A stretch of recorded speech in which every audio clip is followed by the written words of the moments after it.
This is how we pack our car to go surf fishing. You don't need a truck, but you do have to pack a little bit different. You fold the seats down, and we put a little rubber mat over it.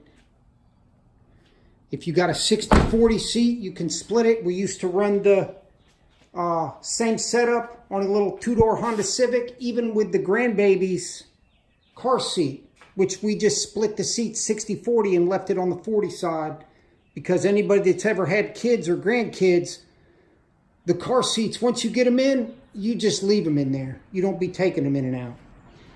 This is what we pack in between the seat, behind the front seats. A couple of umbrellas, a couple of extra chairs, and our 4 main Shark PVC pipes. 2 2-inch and 2 1.5 inch, because I need the 2-inch because some of the butts we use are pretty big on the surf rods, because I modify them and put the Fuji ones on. If your car has a flat space behind the front seats instead of a hump like the Civic did, it's a much better to pack your car like that.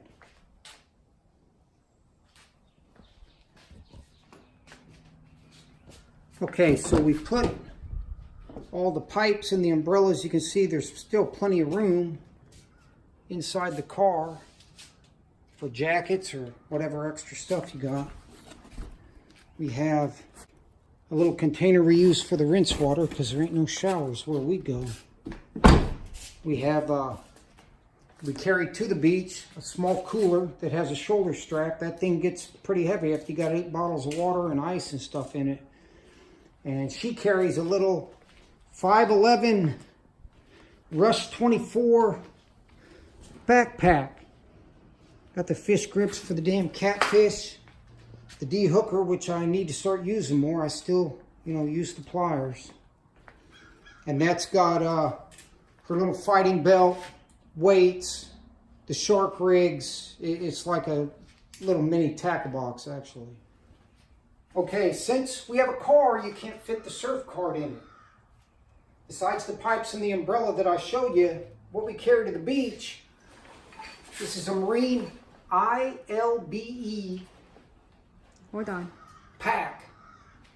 You want me to show them?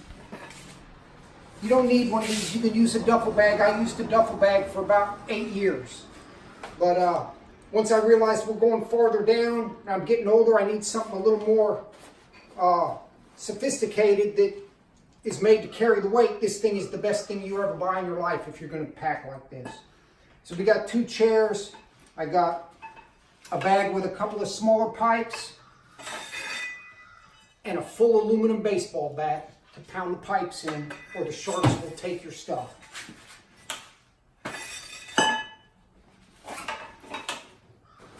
Okay.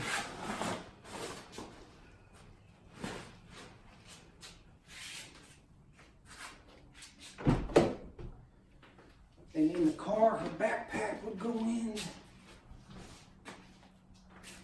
the cooler, which that fits in there like that. And you can see from the other side, you still got a lot of room in the car, but the rods are going to take that up.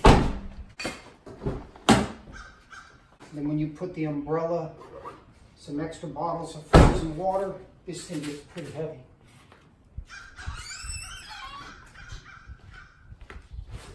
And this goes in the back of the car.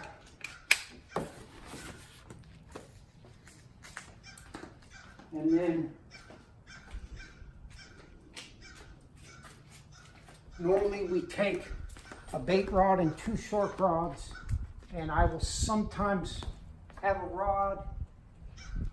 So this is an 8-foot rod. It just slides right in all the way up to the front.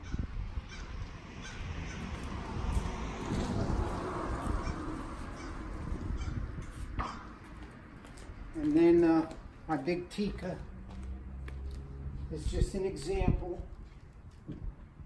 you can get in the car. And then to do everything rod for her, if I could only have one shark rod for her, would be this, the little Ocean Master. And as you can see, there is still plenty of room. I could run another rod depending on how it's broke down. And you even got room to put an extra cooler. But that's how we pack your car. So you don't need a truck. But the drawback is you do have to carry your stuff. So, but I mean, if you got one kid or you got a grandbaby, you can leave the car seat in. There's a little bit less room because one of the seats would be up. So if this was the 40% side, the seat would be flipped up. You might be able to get a couple of these bags on the ground or maybe in between the rods, but you could pack just like this with 3 people.